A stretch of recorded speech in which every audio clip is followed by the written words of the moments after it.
Welcome back. আমরা কথা বলবো হচ্ছে মাইক্রোসফট ক্ল্যারিটি। ওয়েব অ্যানালিটিক্স এর one of the best hit map একটা টুল। হিট ম্যাপের কনসেপ্ট যারা জানেন না তাদের একটু বলে রাখা ভালো। ওকে, সো আমি যদি একটু হিট ম্যাপ দিয়ে সার্চ করি, হিট ম্যাপের একটা টুল আছে হটজার, এটা ওয়ান অফ দ্য বেস্ট এবং পেইড। সো হিটজার দেখেন, এই যে একটা ওয়েব পেজ অথবা ওয়েবসাইটে কোথায় কোথায় ক্লিক পড়তেছে, সো কোন কোন পজিশনে ক্লিক পড়তেছে, এই কনসেপ্টটাকে বলা হয় হিট ম্যাপ। দেখেন, এই যে দেখেন, এই একটা ধরেন ওয়েব পেজ, এই যে এখানে ক্লিক করতেছে অথবা এখানে ক্লিক বেশি পড়তেছে, এবং সেটা এই কালারিং দেখে আমরা বুঝতে পারতেছি, ডাটা দেখে বুঝতে পারতেছি। ওকে, এবং এইটা যদি আপনি করতে হতো তাহলে আপনাকে এই পেইড টুল দিয়ে করতে হতো, যেটার নাম হচ্ছে হটজার। এটার আপনার একটা মান্থলি প্রাইস কত, এদের সম্ভবত 60 অথবা এরকম কিছু একটা ছিল। আচ্ছা, বিজনেসে যেটা $80 পার মান্থ, $99। এটা হচ্ছে মাত্র 500 সেশনের জন্য। ধরেন আমার ওয়েবসাইটে ট্রাফিক যদি 8,000 হয়, তাহলে আমাকে প্রতি মাসে বিল দিতে হবে হচ্ছে $799। So, কতটা এক্সপেন্সিভ একটা টুল হটজার, এবং সেটারই একটা অল্টারনেট টুল মাইক্রোসফট এই মুহূর্তে টোটালি ফ্রি দিচ্ছে, যেটাকে বলা হচ্ছে মাইক্রোসফট ক্ল্যারিটি, যেটা ফ্রি হিটম্যাপ এবং সেশন রেকর্ডিং। রেকর্ডিং মানে আপনি ইউজারের পুরা ফ্লো দেখতে পারবেন, যে ওকে একটা জায়গা থেকে আরেকটা জায়গায় কিভাবে যাচ্ছে, কোন ফেজ হয়ে যাচ্ছে, কোন ভায়া হয়ে যাচ্ছে, পুরা রেকর্ডিং করা থাকে মিনিট বাই মিনিট, এবং আমরা সেই জিনিসটাই দেখবো, এবং সেটা হচ্ছে মাইক্রোসফট ক্ল্যারিটি। ওকে, সো আপাতত এটা ফ্রি, এবং এটা ডেফিনেটলি এদের পেইড ভার্সন আসবে টুমরো। কবে আসবে সেটা আসলে বলা যাচ্ছে না অথবা বলতে পারতেছি না। দেখেন এখানে ইনস্ট্যান্ট হিট ম্যাপ, এই যে হিট ম্যাপ, এটাকে হিট ম্যাপ বলে, রাইট? তারপর সেশন রেকর্ডিং, এই যে এখান থেকে দেখেন রেকর্ড করতেছে সেশন। দেন পাওয়ারফুল ইনসাইট, আমরা এগুলো ডিসকাস করব, এবং গুগল অ্যানালিটিক্স ইন্টিগ্রেশন, সো আপনি অ্যানালিটিক্স এর সাথে ইন্টিগ্রেট করতে পারেন। হ্যাঁ, clarity is free forever. Okay, এটা সারা জীবনের জন্যই ফ্রি বলে দিচ্ছে, বাট এটা তো বিজনেস ডিসিশন, যে কোনো সময় চেঞ্জ হতে পারে, আমরা তো এটা বলতে পারি না, রাইট? What is clarity? এখানে কি বলতেছে? Clarity is a user behavior analytics tool that help you understand how users are interacting with your website through features such as session replies and heat maps.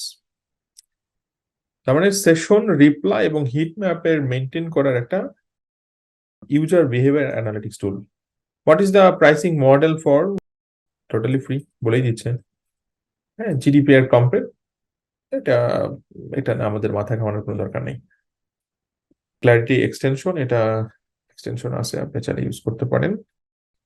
যাই হোক, আমরা account set up করবো। এখন account set up করার জন্য দেখেন আমাদের এখানে বলতেছে সাইন আপ করতে হবে। সো আমরা এখানে সাইন আপে যদি ক্লিক করি, আমাদের মাইক্রোসফটের অ্যাকাউন্ট দিয়ে অথবা গুগলের অ্যাকাউন্ট দিয়ে আমরা সেট আপ করে ফেলতে পারি। আমি জাস্ট আউটলুকের যে অ্যাকাউন্টটা ছিল আমার, সেই আউটলুকের অ্যাকাউন্ট দিয়ে আমি লগ ইনটা করছি। সো আমাকে আলাদাভাবে সাইন আপ করতে হয়নি, জাস্ট লগ ইন করছি।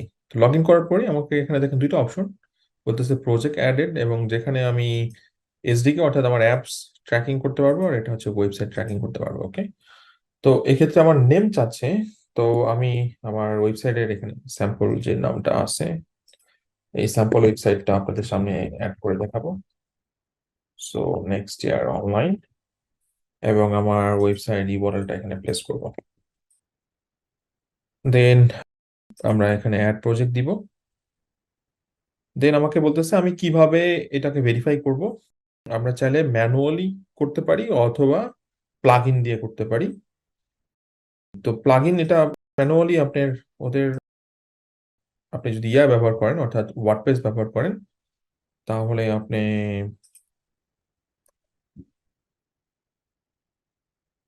আপনি একটু সার্চ করেন অ্যাড নিউ, আপনি মাইক্রোসফট ক্ল্যারিটি লিখে সার্চ করলে পাবেন। আমি জাস্ট ক্ল্যারিটি লিখে সার্চ করতেছি, দেখি। ওদের একটা প্লাগ ইন আছে, এই যে মাইক্রোসফট ক্ল্যারিটি, দেখেন 40,000 অ্যাক্টিভ ইনস্টলেশন। আপনি চাইলে এটা ইনস্টল করতে পারেন ওয়েবসাইটে, এটার মাধ্যমে ভেরিফাই করতে পারেন। জাস্ট আপনি এটা ক্লিক করলেই দ্যাটস ইট, জাস্ট একটা দিবে আপনাকে। ওকে, কোড দিবে, সেই কোডটা আপনার অ্যাড করতে হবে এটার মধ্যে। সো আমার সাইটে যেহেতু এটা ভারী হয়ে যাবে, আমি চাচ্ছি না, আমি সেক্ষেত্রে ট্যাগ ম্যানেজার দিয়ে জিনিসটা করে ফেলতে পারি। তো ওকে, ট্যাগ ম্যানেজার আমার এখানে সেট আপ নাই। এবং আপনার ট্যাগ ম্যানেজার কিভাবে সেট আপ করে সেটা তো অলরেডি আপনারা জানেন, রাইট? আমি আসলে এটা নিয়ে তো ফার্দার কথা বলতে চাই না। এগুলো নিয়ে আমরা মানে অনেক ডিসকাস করে আসছি এর আগে। তো আমি আপাতত এটা ট্র্যাকিং কোড দিয়ে করতেছি। আমি জাস্ট কয়েকটা জিনিস আপনাদেরকে দেখানোর চেষ্টা করি যে নিড হেল্প উইথ ইনস্টলেশন আপনি ডেভেলপারের সাথে করতে পারেন, অথবা ইউজ অ্যানাদার প্ল্যাটফর্ম। আপনি ট্যাগ ম্যানেজার, ওয়ার্ডপ্রেস, মানে মাল্টিপল অপশন এখানে আমরা দেখতে পাচ্ছি, রাইট? Multiple option. এবং আমি যদি ম্যানুয়ালি কোড সেট আপ করতে চাই, ম্যানুয়ালি এখান থেকে আমরা চাইলে কোড সেট আপ করতে পারবো, যেটা আমাদের কোডের মধ্যে প্লেস করতে হবে। সো আমি ধরেন এটা যদি কপি করি, তাহলে আমাদের ওয়েবসাইটের হেডার সেকশন যেখানে আছে আমি কোডের মধ্যে প্লেস করে আসবো। সো দেখেন, আমি এটা সেট আপ দিয়েও করতে পারি, মানে ট্যাগ ম্যানেজার দিয়েও সেট আপ করে ফেলতে পারি। সো মানে মাল্টিপল অপশন আমাদের হাতে কিন্তু আছে। এটা আমাকে আবার ভেরিফাই করতে হবে।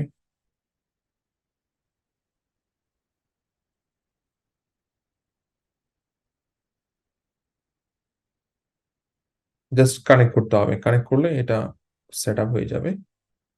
আর না হলে আমি যে আমার হেডার ট্যাগের মধ্যে আমার ক্লোজিং হেড যেখানে আছে আমি সেখানে প্লেস করলেও চলবে। যদি এখানে যাই, এখানে বলেই দিয়েছে দেখেন, copy and paste clarity code the head element. So আমি আমার ওয়েবসাইটের, এটা হচ্ছে স্টার্টিং হেড, আমি ঠিক ক্লোজিং হেডের উপরে কোডটা বসায় দিব। সো অনেকগুলো মেথড, রাইট? আমি এটা দিয়ে ভেরিফাই করতে পারি, অথবা ট্যাগ ম্যানেজার দিয়ে ভেরিফাই করতে পারি, অথবা আমরা ওয়ার্ডপ্রেসের প্লাগইন দেখলাম সেটাতে ভেরিফাই করে ফেলতে পারি। মানে মাল্টিপল অপশন আমাদের সামনে অ্যাভেলেবল। সো এখন আমাদের এটা ভেরিফিকেশন হয়ে গেছে, আমরা এবার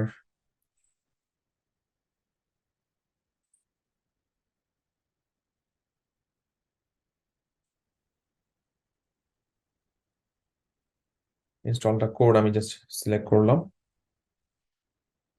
এটার ডাটা আসতে একটু তো সময় নিবে, এটা তো বুঝতেইছেন, কারণ এই যে আমরা ড্যাশবোর্ড এবং রেকর্ডিং এই সবগুলো জিনিস আমরা দেখতে পারবো। সো এই যে লেটস গেট স্টার্টেড, এবং অলরেডি আমি সেট করে ফেলছি ম্যানুয়াল কোড দিয়ে। এখন আপনি যদি মনে হয় যে আপনি অ্যানালিটিক্সের সাথে এটা ট্যাগ করায় দিবেন, আপনি সেটাও পসিবল। অর্থাৎ আপনার এই অ্যাকাউন্টের যে গুগল অ্যানালিটিক্স আছে, সেই জিএফওর অ্যাকাউন্টের সাথে এটাকে জাস্ট কানেক্ট করে দিবেন, কিছুই না, just connection. So data accuracy থাকার একটা চান্স থাকতেছে, দ্যাটস ইট। সো আমরা এই ভিডিওতে কি দেখলাম, কিভাবে সেট আপ করতে হয় ম্যানুয়ালি অথবা ট্যাগ ম্যানেজারের মাধ্যমে, অথবা কোডের মাধ্যমে আমরা সেট আপ করতে হয় গুগল অ্যানালিটিক্স এর সাথে। এটা জাস্ট কিছুই নয়, যে আবার বারবার বলছি, যে সেটা সিলেক্ট করবো, এরপর আমার ওখান থেকে প্রপার্টিটা সিলেক্ট করে দিতে হবে। মানে খুব সিম্পল আর কি, জটিল কিছু না। তো আমি এটা দেখাচ্ছি না, এগুলো আপনারা একটু নিজেরা তাহলে দেখে নিন। এবং এটা সেট আপ ডান। আমি আরেকটা অ্যাকাউন্ট দেখাচ্ছি যেখানে অলরেডি ডেটা আছে, কারণ এটা ডেটা আসতে তো টাইম নিবে। এটা সেট আপ হয়েছে, এরপর এখানে রেগুলার ট্রাফিক আসা শুরু করবে, এবং দেন এখানে আপনার ডাটা আসা শুরু করবে। সো আমি আরেকটা অ্যাকাউন্ট দেখাচ্ছি যেখানে অলরেডি ডাটা আছে। ওকে, সো থ্যাংক ইউ, নেক্সট ভিডিওতে দেখা হচ্ছে গাইস।